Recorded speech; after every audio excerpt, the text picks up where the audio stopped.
Halo teman-teman, saat ini kita akan membahas tentang soal-soal asli penalaran matematika UTBK tahun 2023. Oke, mari kita belajar bersama. Pengelola suatu gedung serbaguna bekerja sama dengan 3 perusahaan rekanan jasa kebersihan. Jadwal dan jumlah tenaga kebersihan yang bertugas adalah sebagai berikut. Perusahaan A, jadwalnya setiap 2 hari sekali dengan jumlah tenaga kebersihannya 20. Perusahaan B, setiap 4 hari sekali dengan jumlah tenaga kebersihan 30. Perusahaan C itu setiap 5 hari sekali dengan jumlah tenaga kebersihan 50. Pengelola gedung itu harus memastikan bahwa akan tersedia 100 tenaga kebersihan pada acara tanggal 31 Juli 2023. Diketahui bahwa upah tiap tenaga kebersihan per hari adalah Rp100.000. Dengan penjadwalan tersebut, perusahaan jasa kebersihan yang akan bertugas pada tanggal 1 Juli 2023 adalah, kalau kita hitung mundur untuk jadwal petugas kebersihan selama bulan Juli, ini dari perusahaan A, B, C sama-sama kita hitung mundur dari tanggal 31 Juli ya. Kalau perusahaan A kan setiap 2 hari sekali, jadinya 31 Juli kita kurangi 2, jadinya 29, 29 kurang 2 jadi 27, dan seterusnya sampai tanggal 1 Juli 2023. Perusahaan B setiap 4 hari sekali, berarti dari 31 kita kurangi 4, itu 27, 27 kurang 4, 23, dan seterusnya, sampai di awal Juli itu tanggal 3. Kemudian perusahaan C dari 31 Juli kita kurangi dengan 5, karena setiap 5 hari sekali kan. 31 kurang 5, 26, 26 kurang 5, 21, dan seterusnya. Ini ternyata di awal Julinya tanggal 1. Nah, dari sini bisa kita simpulkan bahwa perusahaan jasa kebersihan yang bertugas pada tanggal 1 Juli ini adalah perusahaan A dan perusahaan C. Sehingga jawabannya adalah C.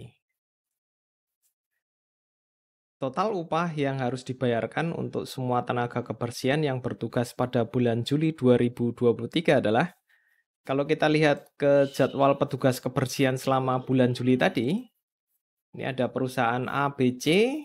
Untuk yang perusahaan A, selama bulan Juli ini sudah bekerja berapa kali? 1, 2, 3, 4, 5, 6, 7, 8, 9, 10, 11, 12, 13, 14, 15, 16 kali ya. Jadi 16 kali, dengan setiap kali bekerja kan jumlah tenaganya 20 orang. Jadi kita kali 20. Sekalian nanti dikali dengan ininya, upahnya ya, 100.000. Nah, seperti ini. Nah, ini akan sama dengan 16 kali 2 kan 32. 32 tambah 0. Kemudian di sini ada 100.000 ya. 1, 2, 3, 4, 5. Nah, ini. Jadi ada 32 juta rupiah ini. Ini baru untuk yang petugas dari perusahaan A ya. Kalau yang B, 1, 2, 3, 4, 5, 6, 7, 8 kali selama bulan Juli. Jadi 8-nya kita kali dengan jumlah tenaga kebersihannya 30. Kemudian kita kali upahnya per orang Rp100.000. Nah, dari sini hasilnya adalah 8 kali 3, 24 ya. Berarti 24 juta ini. 2, 3, 4, 5, 6. Sekarang yang perusahaan C, selama bulan Juli, 1, 2, 3, 4, 5, 6, 7 kali. 7 dikali dengan 50 orang. Kemudian dikali upah tiap orangnya Rp100.000. Ini akan sama dengan 35 juta. Nah, selanjutnya tinggal kita total saja. Kita jumlahkan dari 32, 24 sama 35 juta ya. Ini nanti jadi berapa nih? Ini ada 6 tambah 5, 11, simpen 1, kemudian ada 4 tambah 2, 6, 6 tambah 3, 9. Oh, ternyata upahnya besar juga di 91 juta nih. Oke. Jadi upah untuk semua tenaga kebersihan selama bulan Juli 2023 adalah yang B, 91 juta rupiah. Berapa hari pengelola gedung tersebut tidak ada jasa kebersihannya di bulan Juli 2023? Nah, kita lihat kembali jadwalnya selama bulan Juli. Petugas kebersihan dari perusahaan A, B, C, ini tanggal mereka melakukan kebersihannya. Nah, kita akan silang hari-hari di mana tidak ada petugas kebersihannya. Kalau tanggal 31 Juli kan ada, kemudian 29 ada, 30-nya yang nggak ada, ini yang kita silang ya. 29 ada, 28 tidak ada, kemudian 27 ada, 26 apakah ada? Ada ya. 26 ada, 25 ada, 24 tidak ada. Ini kita silang. Kemudian 23 ada, 22 tidak ada. Ini kita silang. 21 ada, 20 Julinya tidak ada, kita silang. Kemudian 19 ada, 18 tidak ada, kita silang. 17-nya ada, 16 ada ini di perusahaan C itu 16. Kemudian yang 15 ada, 14 Juli tidak ada, kita silang. 13 Juli ada, 12 Juli tidak ada nih ya. Kita silang. Kalau 11 Julinya ada, 10 Juli juga tidak ada, kita silang. 9 Juli ada, 8 Juli 8 tidak ada, kita silang. 7 Juli ada, 6 Juli ada, 6 Juli di perusahaan C. Kemudian 5 Juli ada di perusahaan A. 4 Juli tidak ada ya, kita silang. 3 Juli ada, 2 Juli tidak ada. Kalau 1 Julinya ada. Jadi ini jumlah yang saya silang ada 1, 2, 3, 4, 5, 6, 7, 8, 9, 10, 11, 12. Jadi ternyata ini ada 12 hari di mana gedung tersebut tidak ada jasa kebersihannya. Jika perusahaan B mengalami masalah penyediaan tenaga kebersihan sehingga terhitung mulai 15 Agustus 2023, perusahaan itu hanya dapat menyediakan 15 tenaga kebersihan pada setiap penugasan. Total upah tenaga kebersihan untuk bulan Agustus 2023 adalah. Nah, di sini kita akan lihat dulu untuk jadwal petugas kebersihan bulan Agustus 2023. Untuk perusahaan A, B, dan C kan tadinya bersama-sama di 31 Juli ya. Berarti startnya untuk perusahaan A itu di 2 Agustus. Kemudian tambah 2 lagi 4 Agustus, 6 Agustus, dan seterusnya sampai di akhirnya itu tanggal 30 Agustus. Ini. Perusahaan B 4 Agustus mulainya, kemudian tambah 4 jadi 8, 12. Nah, kemudian yang di tanggal 16, 20, 24, 28 ini jumlah pekerjanya hanya 15 ya. Karena tadi sudah ada keterangan. Kemudian yang perusahaan C-nya mulainya 5 Agustus, tambah 5 jadi 10, tambah 5, 15, dan seterusnya sampai di 30 Agustus. Kita akan hitung untuk biayanya.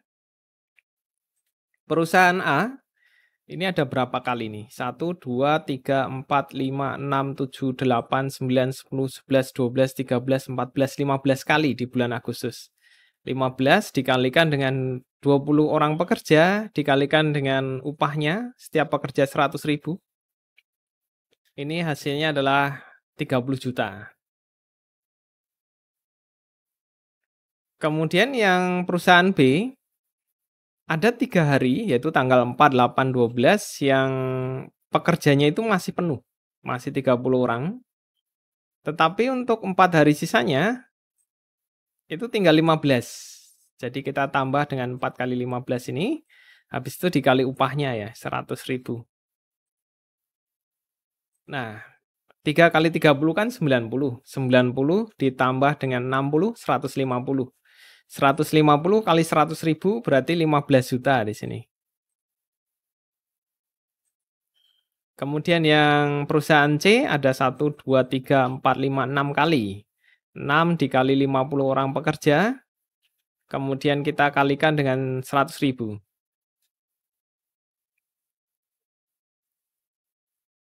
Hasilnya adalah 30 juta juga ini. Oke, selanjutnya kita total. 30 juta tambah 15 juta tambah 30 juta.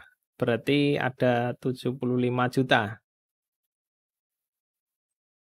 Jadi total upah tenaga kebersihan untuk bulan Agustus 2023 adalah C, 75 juta rupiah.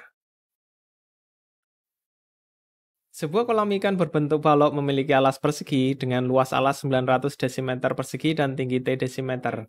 Sebelum diisi air, bagian dinding dalam dan alas kolam akan dicat terlebih dahulu. Sebuah keran mengalirkan sebanyak 1 desimeter kubik tiap 10 detik ke kolam hingga setengah kapasitas kolam terisi. Untuk selanjutnya ditambahkan sejumlah ikan. Diketahui bahwa tiap 6 ekor ikan membutuhkan minimal 15 desimeter kubik air.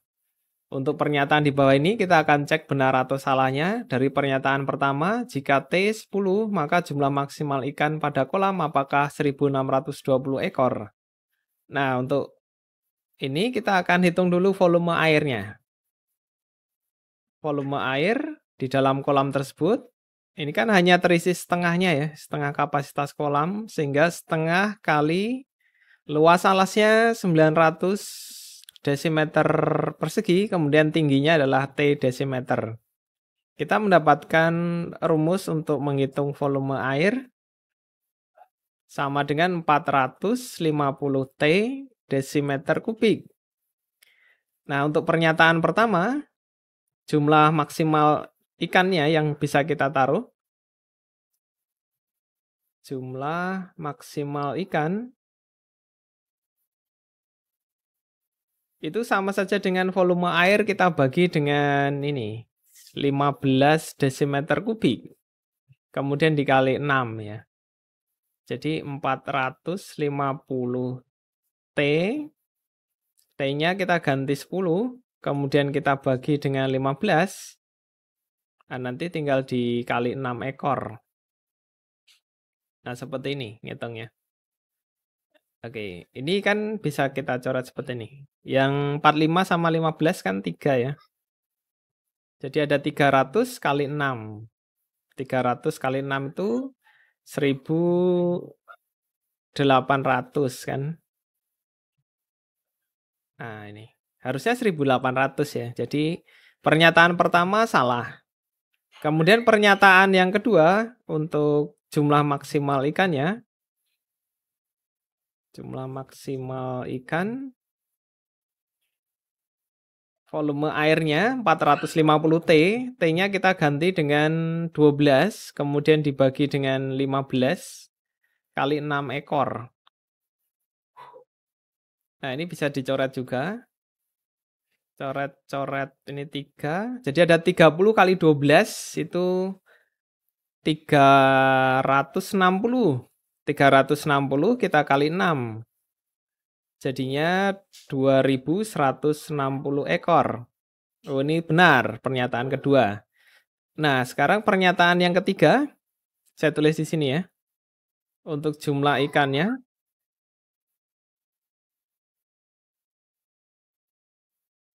Dari volume air tadi 450 T. T-nya kita ganti dengan 14. Kemudian dibagi dengan 15 kali 6 ekor. Ini bisa dicoret juga. 15 dan 45-nya ini 3. Jadi 30 kali 14 ya. 30 kali 14 itu ada 420. Kemudian kali 6. Hasilnya adalah di 2520 ekor. Jadi pernyataan ketiga salah. Nah, sehingga pernyataan pertama salah, pernyataan kedua benar, dan pernyataan ketiga salah. Waktu yang dibutuhkan untuk mengisi kolam dengan air adalah berapa detik? Di soal tadi, itu kolamnya akan diisi setengahnya saja dengan air. Kemudian ini ada informasi juga debit air yang keluar dari keran. 1 desimeter kubik. per 10 detik. Jadi sama saja 1/10 desimeter kubik per detik, seperti ini ya. Nah, kemudian untuk debit sendiri, itu adalah volume air dibagi dengan waktu pengisian ini. Saya tulis waktu saja, ini yang akan kita cari. Debitnya 1/10 desimeter kubik per detik. Kemudian di sini volume airnya itu kan cuman setengah dari volume kolam. Luas alas kali tinggi, jadi 900 desimeter persegi kali tingginya T desimeter per waktu. Nah, seperti ini ya. Kemudian, kalau kita hitung, ini sama saja 1/10 sama dengan setengah dari 900 kan 450 ya. Ini T seperti ini, per waktu. Kali silang, waktunya akan sama dengan 450 T, kita kali dengan 10. Jadi sama dengan 4500 T detik. Nah, jadi jawabannya adalah yang C, 4500 T detik. Jika kolam dapat diisi 3960 ikan, nilai minimal dari T adalah 6 ekor ikan itu membutuhkan minimal 15 desimeter kubik air. Jadi kalau ada 3960 ikan, butuh airnya berapa desimeter kubik? Ini kita bisa gunakan perbandingan ya. Seperti ini, 6 ekor itu membutuhkan 15 desimeter kubik air. Kalau ada 3960 ekor, berarti membutuhkan X desimeter kubik air. Kita bandingkan saja, 6 per 3960 sama dengan 15 per X, seperti ini. Nah, kita bisa sederhanakan 6 dan 15, masing-masing dibagi 3, ini tinggal 2, ini dibagi 3 kan 5, baru dikali silang. 2X sama dengan 5 dikalikan dengan 3960. Ini akan didapatkan 19.800 ini. Nah, X-nya sendiri sama dengan 19.800 dibagi 2. Ada di 9.900 desimeter kubik. Jadi 3.960 ekor ikan itu membutuhkan air sebanyak 9.900 desimeter kubik. Tapi kita harus tetap berpedoman bahwa kolamnya hanya diisi setengahnya saja ya. Jadi kalau kita tulis di sini untuk volume air itu sama dengan setengah dari volume kolam. Jadi tetap menggunakan prinsip ini. Volume airnya kan kita udah dapat 9.900. Kemudian ini setengah dikali volume kolamnya luas alas kali tinggi. 900 dikali T. Nah, seperti ini. Kemudian 9.900 sama dengan 450 T. T-nya sama dengan 9.900 kita bagi dengan 450. Nah, ini sekitar berapa nih? 9900 kita bagi dengan 450. Akan dapat di 22. Ini tinggi kolamnya ya. Jadi nilai minimal dari T adalah D 22 desimeter. Diketahui bahwa satu kaleng kecil cat berharga Rp20.000 dan dapat digunakan untuk mengecat daerah seluas 6 meter persegi. Jika T25 harga yang harus dibayarkan untuk membeli cat adalah, kita akan lihat bagian yang akan dicat adalah alas kolam dan juga bagian dinding dalam. Nah, luas alasnya kan 900 desimeter persegi nih. Berarti kita bisa menghitung sisinya dulu ya. Sisinya itu sama dengan akar 900. Kenapa? Karena alasnya berbentuk persegi kan ya. Jadi untuk sisinya tinggal kita akarkan saja dari luas alas. Ini sama dengan 30 desimeter saja ini sisinya. Nah, dari sini kita bisa hitung untuk luas daerah yang dicat. Tentunya ada luas alas, kemudian kita tambah dengan ada 4 sisi kan, yang di sekelilingnya, 4 dikalikan dengan sisinya kan 30. 30 kali tingginya T, berarti 4 kali 30 kali tingginya berapa? 25 ya. 25 seperti ini. Nah, 900 desimeter persegi ditambah dengan ini kita kalikan saja 4 kali 30 kali 25. 4 kali 30 kali 25 hasilnya adalah 3000 desimeter persegi. Kalau di total 3.900 desimeter persegi. Ini luas daerah yang akan dicat. Nah, kalau kita cek untuk satu kaleng catnya sendiri ya, bisa mengecat daerah seluas 6 meter persegi. Jadi satu cat itu bisa untuk 6 meter persegi. Karena ini satuannya kan desimeter persegi nih.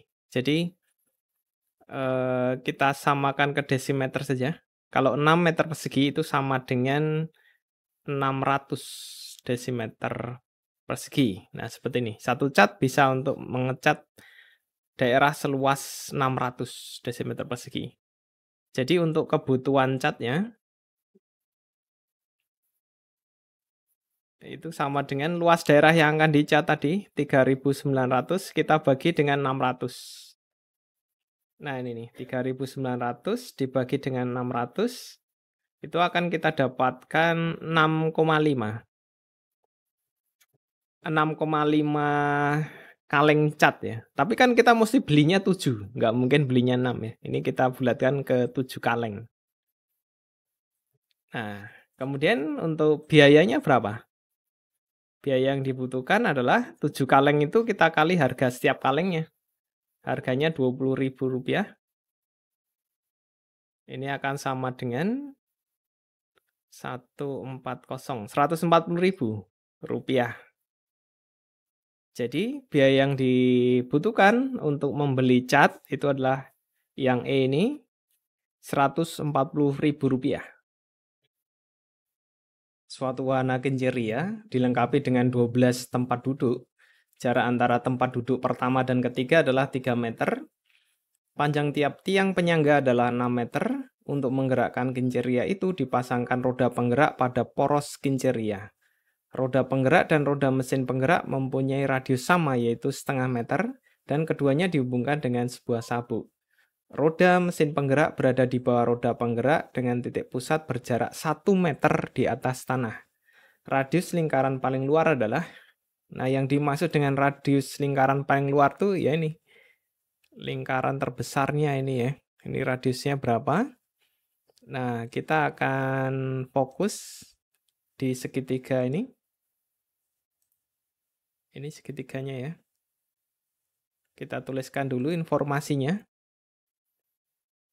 Kita misalkan di sini tempat duduk yang pertama, kemudian kedua, ketiga. Jarak antara tempat duduk pertama dan ketiga adalah 3 meter. Ini sekian ini 3 meter.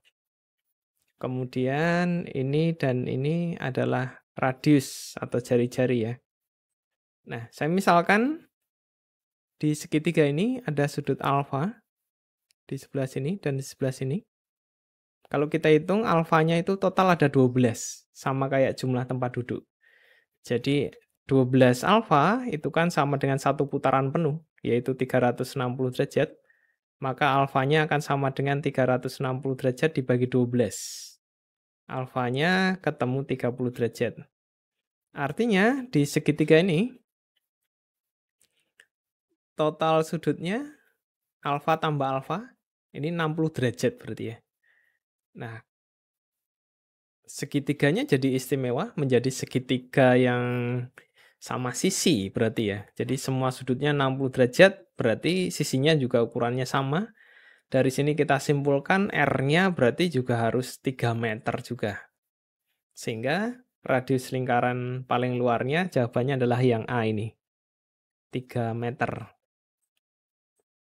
Masih di soal wahana Kincir-Ria, tinggi poros Kincir-Ria adalah berapa meter? Jadi tinggi poros Kincir-Ria itu diukur dari sini sampai ke atas tanah. Di sini ya. Kita tarik garis bantuan saja, seperti ini. Kemudian kita fokus di segitiga siku-siku yang terbentuk. Ini segitiganya. Kita tandai dulu siku-sikunya. Ada di sini. Ini porosnya. Dan tadi kita sudah bisa mendapatkan nilai alfa ya di soal sebelumnya, 30 derajat. Nah, alfa itu yang sekian ini kan. Ini alfa. Kemudian untuk panjang tiang penyangganya di soal 6 meter, kita tulis di sini. Kemudian untuk tinggi poros Kincir-Rianya, kita misalkan saja T. Nah, ini kita akan cari dengan menggunakan trigonometri. Menghubungkan sisi samping sama miring, itu kosinus. Jadi kosinus alfa sama dengan sampingnya adalah T, sisi miringnya 6 meter. Nah, alfanya 30 derajat. Berarti di sini kosinus 30 derajat. T bagi 6. Cos 30 itu adalah setengah akar 3 ya. Saya tulis saja akar 3/2. Kemudian antara 6 dan 2 kita bisa sederhanakan. Ini masing-masing dibagi 2. Ini 1, ini 6 bagi 2, 3. Kemudian kali silang. T kali 1, berarti T. Kemudian 3 kali akar 3, 3 akar 3. Dalam satuan meter ini ya. Jadi tinggi poros Kincir-Rianya adalah yang B ini, 3 akar 3 meter. Masih di soal suatu wahana Kincir-Ria, panjang sabuk pada roda penggerak dan roda mesin penggerak adalah berapa meter? Jadi yang di sini nih sabuknya. Nah, ini berapa meter? Saya perbesar saja gambarnya di sebelah sini. Untuk mencari panjang sabuk, ini pertama kali kita harus mencari jarak antara poros ke poros ini ya. Jarak antara poros ke poros ini berapa dulu nih? Karena kalau ini ketemu, maka yang panjang tali lurus ini akan ketemu. Nanti yang melengkung, ini kan setengah lingkaran di sini. Digabung saja sama yang tali melengkung di bawah. Ini setengah lingkaran juga. Menjadi satu keliling lingkaran nanti yang melengkung ini. Oke, tapi kita fokus dulu di sini. Pencarian berapa jarak antara poros yang atas sama yang bawah ini. Oke. Tadi di soal sebelumnya kita sudah mendapatkan tinggi poros Kincir-Ria. Jadi tingginya dari poros yang atas sampai ke atas tanah ya. Ini 3 akar 3. T. Tadi kita udah dapatkan T-nya 3 akar 3 meter.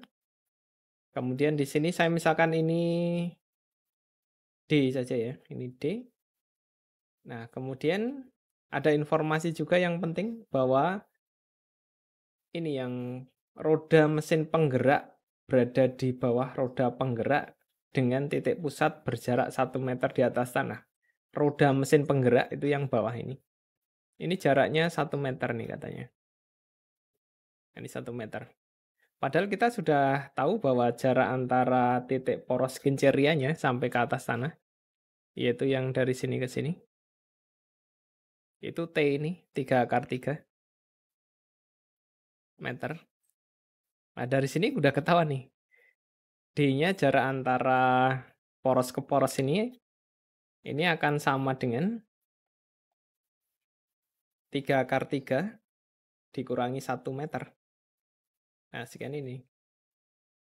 Kemudian untuk panjang sabuknya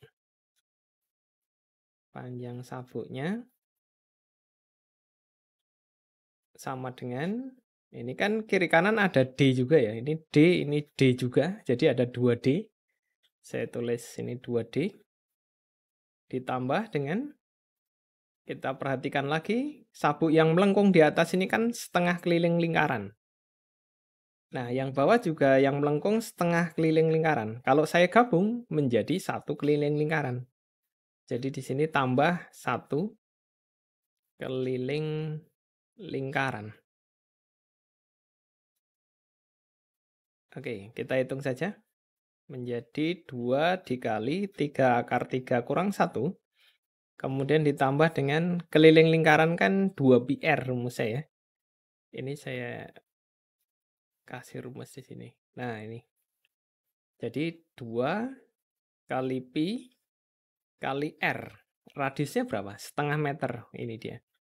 Jadi di sini saya tulis setengah saja. Oke, berarti kalau ini kita buka semua, ada 6 akar 3, kemudian dikurangi 2, ini yang ini coret saja, kemudian ditambah pi, satuannya meter. Ini untuk panjang sabuknya ya. Jadi kalau kita lihat di jawabannya, yang benar adalah C. 6 akar 3 dikurangi 2 ditambah pi meter. Jika suatu tempat duduk tertentu berputar satu kali, maka suatu titik tertentu pada sabuk akan bergerak sepanjang berapa meter? Kalau suatu tempat duduk tertentu berputar satu kali, ini artinya dia sudah satu keliling lingkaran ya. Suatu titik tertentu juga sama. Yang lain kalau bergerak satu kali juga ya satu keliling lingkaran. Jadi di sini untuk mencari panjangnya sepanjang berapa itu sama dengan keliling lingkaran saja. 2pi kali r. Nah, radiusnya kan setengah meter. Jadi ini sama dengan 2pi kali setengah. Sama dengan pi meter. Sehingga jawabannya adalah yang A ini. Diagram berikut menunjukkan banyaknya penjualan produk perusahaan kosmetik cantik. Penjualan dalam juta unit untuk 5 produk pada tahun 2021 dan juga tahun 2022 ya. Ada pasta gigi, sabun cair, sampo, kondisioner, dan bedak tabur. Kita akan jawab pertanyaannya. Untuk pernyataan benar atau salah dari pernyataan pertama, pada tahun 2022 nilai penjualan produk sampo lebih besar daripada kondisioner, apakah benar? Kita fokusnya di yang merah ya. Untuk yang produk sampo itu di sini. Ini nih 10 berarti ya. Jadi kita cek samponya ada 10. Kemudian kalau kondisionernya, nah kondisioner itu yang D. Ini kita baca yang merah ya, 9. Jadi di sini 10 memang lebih besar daripada 9 ya. Jadi pernyataan pertama ini benar ini. Kemudian pernyataan yang kedua kita cek. Rata-rata penjualan selain produk bedak tabur pada tahun 2021 adalah 13 juta unit. Tahun 2021 berarti kita lihat yang warna birunya. Selain bedak tabur ya, rata-ratanya berapa? Nah, ini yang A pasta gigi itu 15. Kita tambah dengan yang sabun cair 15 juga. Kemudian ditambah dengan sampo 12. Ditambah dengan kondisioner 10. Kemudian dibagi 4. Nah, ini akan dapat rata-rata yang selain bedak tabur di tahun 2021. 15 tambah 15, 30. 30 tambah 22, ada 52 ya. Kemudian dibagi 4. Apakah ini pas 52 bagi 4? Ternyata benar ya, 13 juta unit. Nah, ini benar juga nih, pernyataan kedua. Sekarang pernyataan yang ketiga. Perbandingan jumlah penjualan produk sabun cair pada tahun 2021 dengan produk kondisioner pada tahun 2022 adalah 5:3. Produk cair pada tahun 2021. Berarti yang B, yang di sini. Tapi kita fokusnya yang biru. Jadi 15 ya. Saya tulis dulu deh. Jadi untuk sabun cair itu 15. Kemudian untuk kondisioner di tahun 2022 berarti yang merah, kondisioner sendiri yang D itu 9. Nah, apakah perbandingannya 5:3? Kita bandingkan saja. 15 dibanding 9 itu bisa kita kecilin, masing-masing dibagi dengan 3. 15 bagi 3 itu 5, 9 bagi 3 itu 3. Jadi perbandingannya memang 5:3 ya. Ini benar juga. Jadi semua pernyataannya bernilai benar. Perbandingan nilai penjualan produk sampo dan bedak tabur dalam 2 tahun adalah, nah kita akan cek dulu penjualan produk sampo dan bedak tabur pada tahun 2021 ya. Jadi untuk sampo dan bedak tabur yang terjual di tahun 2021, ini kan kita perhatikan samponya yang C ya. 2021 yang biru, jadi di sini. Kemudian bedak tabur yang E tahun 2021 itu 9. Jadi ini ada 12 tambah 9, 21 unit. Kemudian kalau penjualan di tahun 2022 untuk sampo dan bedak taburnya,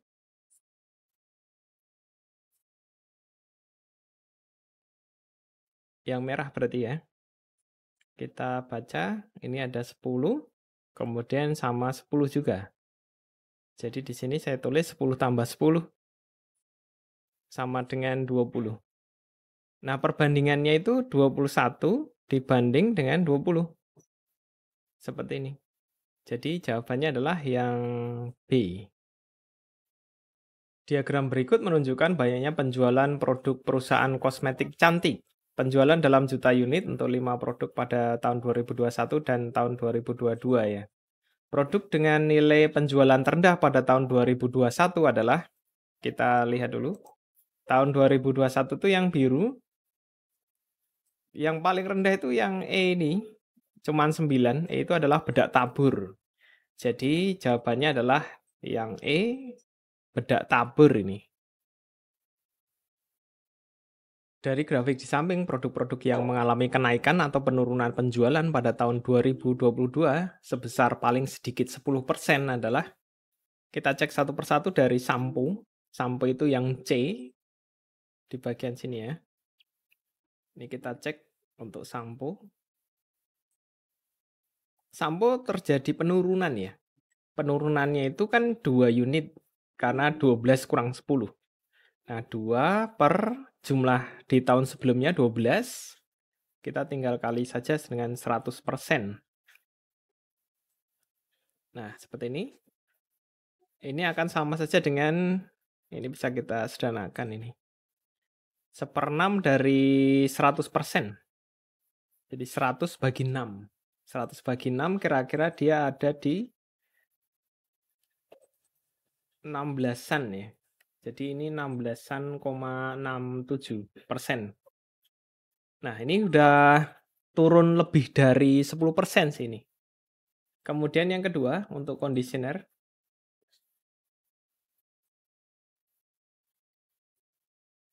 Conditioner itu yang D di sini. Ini juga turun juga. Turunnya cuma 1 unit, 10 kurang 9. 1 per jumlah sebelumnya kan 10. Kemudian dikali 100%. Ini 10% ini. Jadi turunnya 10%. Kemudian untuk yang ketiga, bedak tabur. Bedak tabur itu yang E, ini malah naik. 9 ke 10 naiknya 1 ya. 1 per jumlah sebelumnya kan 9. Kemudian dikali 100%. Ini ada 100 dibagi 9. Hasilnya adalah 11,1-an ini. 11,1% ya. Jadi naiknya udah lebih dari 10%. Yang keempat, untuk yang sabun cair. Sabun cair itu yang B. Ini mengalami penurunan 2 unit, 15 kurang 13. 2 per jumlah sebelumnya 15, kemudian kita kali 100%. Jadi sama saja dengan 200 dibagi 15 ini. Ini akan didapatkan 13,3-an. Oke. Jadi dari hasil ini, Produk-produk yang mengalami kenaikan atau penurunan penjualan pada tahun 2022 sebesar paling sedikit 10%. Ini sih semuanya bisa masuk ya. Conditioner pas di 10%, yang lainnya udah lebih dari 10%. Jadi masuk semua ini. Sehingga jawabannya adalah yang E, 1, 2, 3, dan 4. Di suatu toko bangunan, harga jual 2 kaleng cat kayu, 3 kaleng cat tembok, dan 1 kaleng cat besi adalah Rp318.000. Sementara harga jual 1 kaleng cat kayu dan 2 kaleng cat besi adalah Rp102.000. Jika Pak Tono membeli 1 kaleng cat kayu, 1 kaleng cat tembok, dan 1 kaleng cat besi di toko tersebut, ia harus membayar sebanyak, kita akan misalkan harga 1 kaleng cat kayunya X, harga 1 kaleng cat tembok Y, dan harga 1 kaleng cat besi Z. Sehingga dari kalimat pertama kita bisa buat persamaan 2X ditambah dengan 3Y, kemudian ditambah dengan Z, itu sama dengan Rp318.000. Kemudian dari kalimat berikutnya, untuk harga jual 1 kaleng cat kayu, berarti X, kemudian ditambah dengan 2 kaleng cat besi, berarti 2Z ya. Ini sama dengan 102.000. Nah, kalau kita jumlahkan semuanya, 2X tambah X kan 3X, kemudian 3Y-nya tetap, Z tambah 2Z jadi 3Z, kemudian ini menjadi 8 tambah 2, 10, nyimpen 1, jadi ada 2, 420.000 ini ya. Nah, kemudian kalau kita bagi kedua ruas dengan 3, kita akan mendapatkan persamaan X tambah Y tambah Z sama dengan 42 dibagi 3, itu hasilnya adalah 14 ya, berarti 140.000. Nah, ini merupakan harga untuk pembelian 1 kaleng cat kayu, 1 kaleng cat tembok, dan 1 kaleng cat besi. Harganya adalah yang D ini, Rp140.000. Selisih harga 1 kaleng cat tembok dengan 1 kaleng cat besi adalah, dari soal sebelumnya, tadi kita misalkan harga 1 kaleng cat kayu itu adalah X, harga 1 kaleng cat temboknya Y, dan harga 1 kaleng cat besinya Z. Dan kita juga mendapatkan persamaan X tambah Y tambah Z sama dengan 140.000. Kemudian dari informasi di soal juga diketahui bahwa untuk harga 1 kaleng cat kayu dan 2 kaleng cat besi itu kan 102.000. Maka ini kita tulis X tambah 2Z sama dengan 102.000. Nah, karena kita mau cari selisih harga 1 kaleng cat tembok dan 1 kaleng cat besi, kedua persamaan ini sebenarnya tinggal kita kurangi saja sih. Ini kita kurangi untuk mengeliminasi X-nya. X-nya kan habis nih, X kurang X. Terus ini ada Y, tetap. Z dikurangi 2Z itu minus Z. Sama dengan 140.000 dikurangi 102.000, akan ada 38 ya, 38.000. Nah, ini adalah selisih harga 1 kaleng cat tembok dengan 1 kaleng cat besi. Jadi jawabannya adalah yang B. Jika Pak German membeli 5 kaleng cat kayu, 6 kaleng cat tembok, dan 4 kaleng cat besi di toko tersebut, ia harus membayar sebanyak berapa rupiah? Dari soal sebelumnya kita mendapatkan persamaan-persamaan sebagai berikut. X tambah Y tambah Z sama dengan 140.000, kemudian X tambah 2Z sama dengan 102.000, dan Y dikurangi Z sama dengan 38.000. Ini saya namakan persamaan 1, persamaan 2, dan persamaan 3. Untuk persamaan 2 dan 3, kita akan eliminasi Z dulu ya. Eliminasi Z. Jadi persamaan 2 itu tetap X tambah 2Z sama dengan 102.000. Kalau persamaan 3 saya kali 2. Ini menjadi 2Y dikurangi 2Z sama dengan 38 dikali 2, ada 76.000. Nah, kemudian ditambahkan saja. X ditambah 2Y, Z-nya habis. Ini akan sama dengan 178.000. Ini menjadi persamaan yang keempat berarti ya. Nah, selanjutnya persamaan 1 yang X tambah Y tambah Z itu sama dengan 140.000. Kemudian sekalian persamaan yang 4 ini tadi, X tambah 2Y sama dengan 178.000. Kemudian dengan persamaan yang kedua, X tambah 2Z sama dengan 102.000. Ini akan kita jumlah sehingga nanti X-nya itu bisa jadi 5 ya, karena 5 kaleng cat kayu.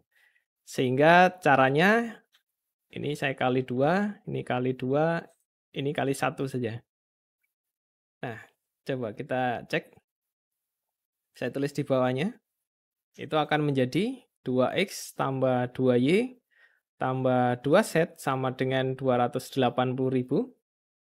Kemudian di sini ada 2X tambah 4Y sama dengan 178.000 dikali 2 itu hasilnya 356.000. Kemudian X tambah 2Z-nya tetap 102.000. Nah, kemudian ini kita jumlahkan. Oke, 2X tambah 2X tambah X sudah 5X ya. Ini cocok dengan yang diminta, ada 5 kaleng cat kayu. Kemudian cat temboknya ada berapa? 2Y tambah 4Y, 6 cocok juga ya. 6Y. Dan cat besinya 4. 2 set tambah 2 set, itu 4 set. Ini kita total itu ada 738.000. Jadi Pak Kirman membeli 5 kaleng cat kayu, 6 kaleng cat tembok, dan 4 kaleng cat besi itu harus membayar sebanyak yang D ini Rp738.000. Jika harga cat naik, kenaikan harga cat kayu per kaleng adalah setengah kali kenaikan harga cat tembok per kaleng, sedangkan cat besinya tidak mengalami kenaikan. Jika selisih harga cat tembok dan cat besi per kaleng sekarang Rp48.000, maka kenaikan harga cat tembok per kaleng adalah. Nah, di sini kita akan misalkan kenaikan harga cat tembok per kalengnya sebesar P. Maka kenaikan harga cat kayu per kaleng itu sama dengan setengah P, karena ada pernyataan tadi di sini, kenaikan harga cat kayu per kaleng adalah setengah kali kenaikan harga cat tembok per kaleng ya. Kemudian untuk harga cat tembok sekarang, kita tulis harga cat tembok sekarang. Karena cat tembok itu kan kita misalkan Y tadi, maka harga cat tembok sekarangnya Y aksen. Ini sama dengan Y, itu harga awal ditambah kenaikannya sebesar P. Sedangkan untuk harga cat kayu sekarang, cat kayu itu kita misalkan X, maka yang harga sekarangnya X aksen. Harga awal tambah kenaikannya setengah P, seperti ini. Kalau cat besi tidak mengalami kenaikan ya. Selanjutnya untuk selisih harga cat tembok dan cat besi 48.000 kita tulis Y aksen dikurangi dengan harga cat besi itu masih sama, berarti set itu sama dengan 48.000 seperti ini. Nah, selanjutnya untuk Y aksen itu kita ganti dengan Y tambah P. Y tambah P kemudian dikurangi set sama dengan 48.000. Bisa saya tulis P ditambah Y dikurangi Z sama dengan 48.000. Pada soal sebelumnya ada informasi bahwa untuk selisih antara harga cat tembok dengan cat besi, Y kurang Z itu Rp38.000 ya. Ini dari soal sebelumnya. Jadi P ditambah dengan 38.000 sama dengan 48.000. Nah, P-nya adalah Rp48.000 dikurangi Rp38.000. P-nya akan didapat Rp10.000. Ini P-nya. Yang ditanyakan adalah kenaikan harga cat tembok per kaleng. Kenaikan harga cat tembok per kaleng kan P. Nah, P-nya udah ketemu. Berarti kenaikannya itu sebesar Rp10.000. Jadi jawabannya adalah C.